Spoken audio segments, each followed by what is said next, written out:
Hello दोस्तों। जो SR form भरने में सबसे ज़्यादा गलतियां हो रही है वो हो रही है लेडीज़ लोगों का फॉर्म भरने में। जो घर के लेडीज़ है उनका फॉर्म भरने में जितना भी मैं देख रहा हूँ, जितने भी मुझे रिक्वेस्ट आ रही है, जितना भी मैं समझ रहा हूँ, सबसे ज़्यादा गलतियां लोग लेडीज़ का फॉर्म भरने में कर रहे हैं। खास तौर पे जो लेडीज़ 40 साल के नीचे के हैं, जिनका नाम 2002 के मतदार यादी में नहीं था, 2002 के पुराने एसआर लिस्ट में नहीं था, उनके बारे में बहुत ज़्यादा गलतियां हो रही है। उसको समझने के लिए और लेडीज लोगों का खास तौर पे फॉर्म किस तरह से भरने का है, और जो लेडीज लोग 2002 में भी जिनका नाम था उनका भी फॉर्म भरने में कौन से गलतियां हो रहे हैं, उसके ऊपर ये आज वीडियो है। और ख़ास बात यह है कि अभी अगर आपने फॉर्म भर दिया हो, अगर फॉर्म में कोई गलती हो गई हो तो उसे भी किस तरह से ठीक करना है ये वीडियो में हमने लास्ट में बताया हुआ है। तो वीडियो को लास्ट तक ज़रूर देखें। आपका जो गलत फॉर्म है वो भी आज के डेट में किस तरह से सही करना है उसके बारे में भी हम वीडियो में बता देंगे। सबसे पहले देखते हैं हम कि जो लेडीज 40 साल के नीचे के हैं, जिनका 2002 के लिस्ट में नाम नहीं था, उनका फॉर्म हमें किस तरह से भरना है। चलिए एक हमारे सामने एग्जांपल है। 2002 के लिस्ट में इनका नाम नहीं था, इसका मतलब इनके फादर का डिटेल हमें भरना है। तो सबसे पहले ये कॉलम हमें नहीं भरना है। देखिए ये वाला कॉलम हम कैंसिल करते हैं, ये वाला हमें कॉलम नहीं भरना है। तो अभी हमें भरना है इनके फादर की डिटेल। ठीक है, सबसे पहले ऊपर देख लेंगे। ऊपर जो है करंट का फिलहाल जो चालू एड्रेस है, चालू नेम है, और ऊपर देख लेंगे। ऊपर सबसे पहले अपना नाम आएगा, हमारा इपिक नंबर आएगा, हमारा एड्रेस आ जाएगा, और यहाँ पर अनुक्रमांक और हमारा फिलहाल का जो वोटर आईडी का रिलेटेड डिटेल है वो आ जाएंगी। यहाँ पे फोटो रहेगी, यहाँ पे एक अच्छा सा नया फोटो लगा लेना है। और बाद में सबसे पहले हमें डालना है यहाँ पर हमारे फादर का डिटेल। ठीक है, तो फादर का डिटेल डालते वक्त ये बात याद रखना है कि हमें फादर का डिटेल निकालना कैसा है। चलिए मैं एक बार आपको बता देता हूँ कि मैंने किस तरह से निकाला है। देखिए सबसे पहले यहाँ पर जो है ये देखिए, ये है 2002 की यादी। मैं आपको बता देते चलूँ, ये देखिए यहाँ पर 2002 की ये लिस्ट है, एसआईआर 2002 का मतदार यादी है। और यहाँ पर देखिए 182 जिंतूर। चलिए आगे जाते हैं।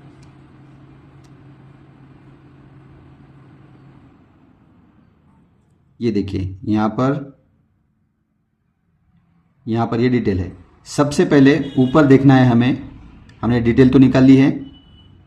ठीक है, ये देखिए डिटेल है हमारा 489 सैयद जावेद वाजिद, ऐसा लिखा हुआ है 489, 489 नंबर है। तो सबसे पहले हमें निकालना है 489 नंबर, तो हमें मिल गया है। ये हमारा है सीरियल नंबर। देखिए ये है हमारा सीरियल नंबर, और ये है हमारा एसी नंबर 182 ये हमारा एसी नंबर है, वो हमने यहाँ पे ले लिया है। और ये जो है हमारा 201, ये जो है ये हमारा पार्ट नंबर है, यानी यादी भाग क्रमांक। ठीक है, तो यादी भाग क्रमांक आ गया।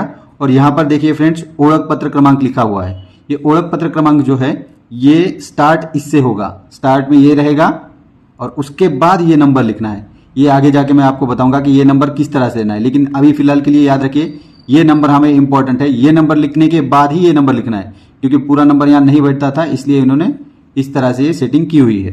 तो देखिए चलिए हम देखते हैं। हम सबसे पहले डाल देंगे ये नंबर 182 हमने ऊपर से डाल दिया, 201 डाल दिया, और यहाँ पे 489 डाल दिया। ये 489 जो है ये हमने डाल दिया। 489 में नाम क्या है, सैयद जावेद वाजिद। देखिए हमने उसी तरह से एग्जैक्टली ये बात याद रखिए कि यहाँ पर जो डिटेल लिखनी है, आपको आपके फादर मदर, आपको अम्मी अबू आपको वोटर आईडी कार्ड भेज रहे होगे आपका, तो वो देखना नहीं है, उसमें जाना ही नहीं है। आपको सीधा सीधा ये लिस्ट में जाना है। इस लिस्ट में जैसा ही दिख रहा है वैसा ही लिखना है, इसमें कोई भी गलती नहीं करनी है।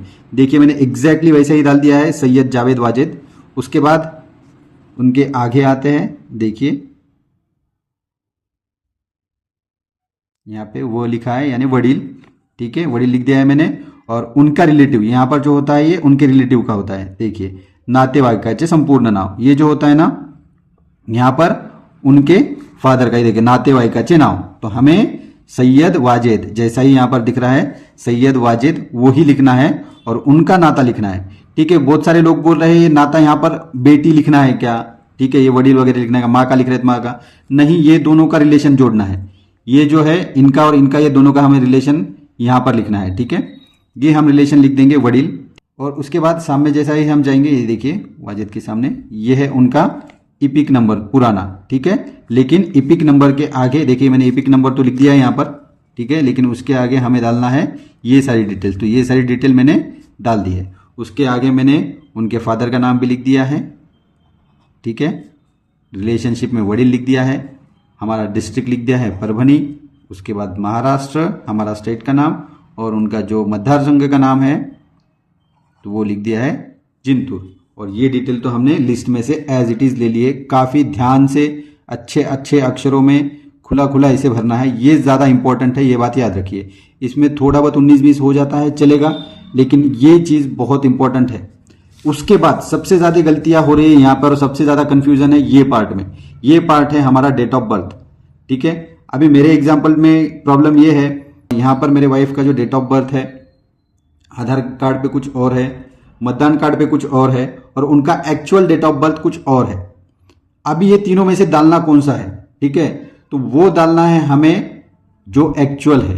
क्यों? क्योंकि देखिए एनोमली में तो ये आना फिक्स है, क्योंकि फिलहाल का उनके वालिद का नाम और जो पुराना वालिद का नाम है और ये मैच नहीं हो रहा है, ये एनोमली में फिक्स आना ही है और आ चुका है। एनोमली में आने के बाद नाम मैच मिसमैच की वजह से एनोमली में आया, तो हमें कोई ना कोई डॉक्यूमेंट प्रूव करना है, ये बात याद रखिए। और प्रूव करना है डेट ऑफ बर्थ को भी। तो डेट ऑफ बर्थ प्रूव करने के लिए हमारा आधार कार्ड नहीं चलेगा, हमारा वोटर आईडी कार्ड नहीं चलेगा, हमारा चलेगा 10th का सनद, जो 10th का सर्टिफिकेट होता है जो इनके पास अभी अवेलेबल है। तो 10th के सर्टिफिकेट पे उनका डेट ऑफ बर्थ, 10th का सर्टिफिकेट हो या उससे कोई पढ़ा लिखा कम है, दूसरी तीसरी चौथी पांचवी पढ़ा है, तो उनको अपना जो टीसी है वो टीसी देना है, टीसी हो या निर्गम हो वो देना है, एजुकेशनल सर्टिफिकेट। उस पे जो डेट ऑफ बर्थ है वही आपको डालनी है, इन केस आपके दूसरे चीजों पे गलत है तो, ठीक है। तो देखिए मैंने यहां पर डेट ऑफ बर्थ डाल दिया है जो उनके सनद के हिसाब से 10th का जो सर्टिफिकेट है उसके हिसाब से डाला है, ताकि मैं आगे जाके डॉक्यूमेंट देके प्रूव कर सकूं। उसके बाद देखिए जो आधार नंबर है वो ऑप्शनल है, ऐच्छिक है, देखिए यहां पे लिखा हुआ है ऑप्शनल, ऐच्छिक, ठीक है। तो ये हमें डालना जरूरी नहीं है, लेकिन डाला तो बेहतर होगा। लेकिन हमारे आधार कार्ड में अगर नाम का कुछ मिसमैच है, देखिए मैंने कौन सा डॉक्यूमेंट यूज किया है, उनका सनद यूज किया है, सनद का फर्स्ट नेम और अभी आधार का फर्स्ट नेम, इसमें अगर कोई मिसमैच है तो हमें आधार नंबर यहां पर नहीं डालना है। इसलिए आधार नंबर प्लीज उस सिचुएशन में मत डालिएगा। लेकिन अगर आपका आधार का फर्स्ट नेम और आपका जो यहां पर दिया हुआ फर्स्ट नेम है, यहां पर देखिए यहां पर जो दिया हुआ फर्स्ट नेम है फिलहाल का, और आपका आधार का फर्स्ट नेम और आपका जो सनद आप देने वाले उसका अगर फर्स्ट नेम सही है तो आप आधार नंबर डालिए। मैंने यहाँ पे 4-4 के ब्लॉक्स में आधार का नंबर डाल दिया है, खुला खुला 4-4 के इसमें डाल देना है, ठीक है। उसके बाद मोबाइल नंबर लाजमी है, आपको डालना जरूरी है। मोबाइल नंबर मेरे हिसाब से आप कंपलसरी डालिए, क्योंकि ये आपके फ्यूचर के लिए अच्छा है। देखिए खुला खुला मैंने 5 सेट में अलग अलग डाल दिया है, 5 अलग अलग इसके बॉक्स बना दिए हैं, हमने डाल दिया है। उसके बाद यहाँ पर सबसे ज्यादा गलती लोग कर रहे हैं, मैंने देखा है, जितने भी फॉर्म्स बीएलओ भर रहे हैं, जितने भी विलेजेस में मैंने देखा है, जितने भी जगह मैंने देखा है, तो वहां पर ये चीजें बहुत हो रही है। यहाँ पे सिर्फ सिंगल नाम डाल रहे हैं, यहाँ पर सिर्फ लोग सिंगल नाम डाल रहे हैं, सैयद जावेद लिख दे रहे हैं, सिर्फ ऐसा नहीं करना है। यहाँ पर अभी फिलहाल उनको अगर उनके वालिद वालदा हयात है तो क्या करना है, सबसे पहले उनका हमें इपिक कार्ड जो है, इलेक्शन कार्ड जो है उन्हें मंगा लेना है। इलेक्शन कार्ड मंगाकर उस पर फिलहाल जिस तरह का नाम है उसको ही डालना है, फिलहाल वाला। देखिए मैं क्या बोल रहा हूं, अभी देखिए मेरे केस में यहाँ पर सैयद जावेद सैयद वाजिद लिखा है, ठीक है, और उनका इपिक नंबर यहाँ पर मैंने डाल दिया है, ठीक है। लेकिन देखिए जैसा भी मैंने ऊपर भरा था, यहाँ पर ऊपर जो डिटेल लिखा था यहाँ पे था सैयद जावेद वाजिद, पुराना एपिक नंबर था, ऊपर पुराना ही डिटेल डालनी है 2002 की। लेकिन अभी फिलहाल मैं क्या कर रहा हूं, जो एक्चुअल में फिलहाल मेरे पास है, मेरे वालिद का जो डिटेल है, इनका जो डिटेल है हमारे ससुर साहब का, वो मैं डाल रहा हूं, यानी सैयद जावेद सैयद वाजिद, ठीक है। और दूसरी बात देखिए यहां पर मैं लिख रहा हूं तहसीम बी सैयद जावेद, लेकिन आप अगर देखेंगे यहां पर लिस्ट में, ठीक है, तो यहां पर क्या है देखिए सैयद तहसीन बेगम, यहां पर पुराने इसमें तहसीम बेगम है और जावेद लिखा हुआ है, मगर यह है पुराना डिटेल 2002 का डिटेल है। लेकिन मुझे लिखना है फिलहाल का करंट डिटेल, तो करंट उनका नाम तहसीम बी सैयद जावेद है, ठीक है, ये डालना है। इन केस ये नाम गलत हो गए, अगर हम आपको किसी के साथ लिंक लगाना है और उनका नाम दोनों में भी सब में गलत है, तो जो ओरिजिनल नाम है वो डाल दो और ये जो चीजें हैं ये नहीं डालना है।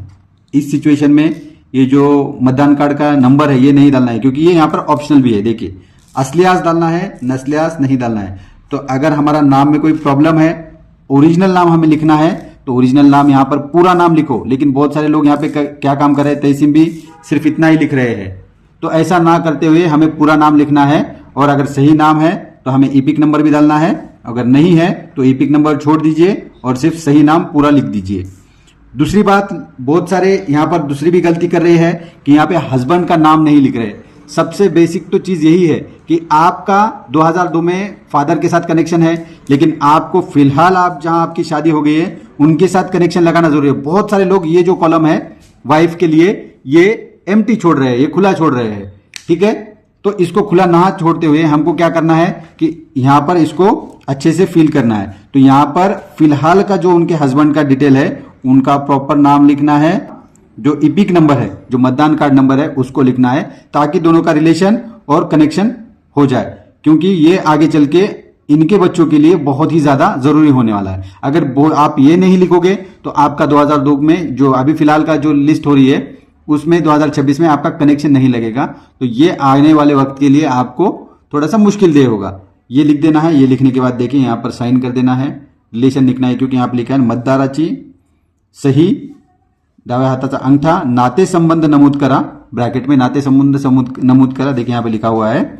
और उसके बाद तारीख लिखने है, तारके सह, आपको डेट भी डालना है, यहाँ पे स्वतः लिखना है और साइन करना है, ठीक है। इस तरह से आपको इस तरह का फॉर्म भरना है। लेकिन अगर आपको लगता है कि 2002 में, यहाँ पर भी बहुत प्रॉब्लम हो रहा है। देखिए जो 2002 में जिन लेडीज लोगों का नाम है, जिन औरतों का नाम है, उनके लिए क्या सिचुएशन है। उनके लिए सिचुएशन ये है कि आपको देखिए आपका खुद का नाम 2002 के लिस्ट में जिस तरह से था उस तरह से लिखना है। देखिए फॉर एग्जांपल, देखिए यहां पर जो है इनका फिलहाल का नाम, करंट नाम क्या है, शेख समीना शेख रशीद, ठीक है।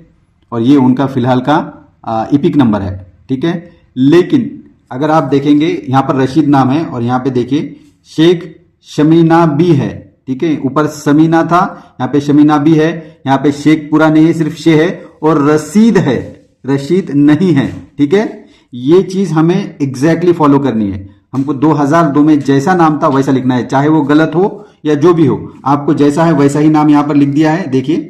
उसके बाद हमको पुराना वाला ईपिक आईडी का ईपिक नंबर डालना है। देखिए फिलहाल इनका ईपिक नंबर यहाँ पर है, ये नहीं डालना है, ऊपर वाला ईपिक नंबर नहीं डालना है, पुराना वाला जो ईपिक नंबर था वो डालना है। उनके पुराने रिलेशन जो था उनका नाम लिखना है, वो कौन थे, उनके पति थे, तो मैंने यहाँ पे पति लिख दिया है, और बाकी डिटेल यहाँ पर एग्जैक्टली वैसी ही डाल दी है। और ये जो है पार्ट नंबर, सीरियल नंबर, ये सीरियल नंबर, ये पार्ट नंबर और ये एसी नंबर, ये 2002 के हिसाब से ही डालना है। लेकिन उसके बाद जब नीचे आते हैं हम पर्सनल डिटेल पे, ये कॉलम सबके लिए कंपलसरी है, ठीक है। तो ये कॉलम लिखते वक्त भी हमको ध्यान रखना है, फिलहाल उनके अम्मी अब्बू का जो नाम है, माँ बाप का जो नाम है, मदर फादर का जो नाम है, फिलहाल के हिसाब से डालना है। इनके केस में इनके वालिद साहब जो है इनका डेथ हो चुकी है, तो इसलिए हमने इनका कॉलम सिर्फ नाम सही डाल दिया है, क्योंकि हमको भी इनका टीसी का यूज करना है। टीसी के हिसाब से इनकी डेट ऑफ बर्थ यहाँ पे डाल दी है, इनका आधार नंबर डाल दिया है, इनका मोबाइल नंबर डाल दिया है, उनके वालिद का नाम जो टीसी के हिसाब से था उसको हमने अच्छे से फिल कर दिया है, उनका यहाँ पर ईपिक नंबर नहीं डाला है। उसके बाद उनके वालिदा का भी इंतकाल हो गया है, तो उनके वालिदा का नाम लिख दिया है, ईपिक नंबर हमने नहीं डाला है हालांकि उनका ईपिक नंबर, लेकिन नाम में प्रॉब्लम है इसलिए हमने नहीं डाला है। और फिलहाल उनके हस्बैंड का जो डिटेल है, देखिए शेख रशीद शेख रहीम, प्रॉपर जिस तरह से फिलहाल उनका नाम है वो हमने लिख दिया है, और उनका ईपिक नंबर हमने अच्छे से लिख दिया है। तो ये चीजें हमको अच्छे से करना जरूरी है। आप समझ लीजिएगा इन चीजों में ज्यादातर गलतियां हो रही है। यहाँ पे डेट ऑफ बर्थ में गलतियां हो रही है, ये नाम लिखने में यहाँ पे गलतियां हो रही है। इन गलतियों से बचिए और आपका जो एसआईआर का फॉर्म है अच्छे से लिख दीजिए। अगर आपको लगता है कि हमने तो फॉर्म भर दिया है और हमारे से ये गलती हो चुकी है, ये गलती हमारे से हो चुकी है, तो आपको क्या करना है, आप आपके बीएलओ से कांटेक्ट कीजिए। देखिए बीएलओ का ऊपर यहाँ पर कांटेक्ट नंबर दिया होता है, बीएलओ को जो कांटेक्ट आप करेंगे और बीएलओ को बोलेंगे कि सर हमारे पास ऐसी ऐसी गलती हो चुकी है, तो आपने अगर ये डिटेल नहीं भरा है तो आप फिर भी अभी जा सकते हो। 8 तारीख तक महाराष्ट्र में और बहुत सारी जगह पे अलग अलग स्टेट में अलग अलग है। महाराष्ट्र के लिए 8 तारीख तक अभी ये चालू है प्रोसेस, तो 8 तारीख तक आप जाकर बीएलओ से कांटेक्ट करके जो आपने गलत डिटेल्स भरी है उसको अपडेट करा के ले सकते हो, कोई प्रॉब्लम नहीं। आपका फॉर्म भरा है और आपने गलत कर दिया है तो आज भी आप जा सकते हो, बीएलओ से कांटेक्ट कर सकते हो, रिक्वेस्ट करके उनको खास टाइम लेके आप आपकी जो भी डिटेल गलत हो गई है उसको अपडेट कर सकते हो। तो चलिए, ये बहुत ही इंपॉर्टेंट वीडियो था क्योंकि बहुत सारे लोग मुझे रिक्वेस्ट कर रहे थे कि लेडीज के ऊपर आपने नहीं बनाया है, तो वो लेडीज के ऊपर इसलिए मैं खास तौर पे वीडियो बना रहा हूं। तो ये सारे जो गलतियों को है उनको करेक्ट कर लीजिएगा और जल्द से जल्द आपका एसआईआर का फॉर्म कंप्लीट कर लीजिए। और इसी के साथ दोस्तों, हमारा अगर आपको काम पसंद आ रहा है, आगे भी बहुत सारे वीडियो आने वाले हैं एनोमली पे, एनोमली किस तरह से दूर करनी है और कौन से डॉक्यूमेंट्स देना है, इसके ऊपर भी एक अच्छे से वीडियो आने वाला है। तो इसलिए हमारे चैनल को सब्सक्राइब करके रखिए। वीडियो पसंद आता है तो वीडियो को लाइक भी कीजिए और आप दूसरों के साथ भी इसे शेयर कीजिए। तो मिलते हैं अगले वीडियो में। अल्लाह हाफिज।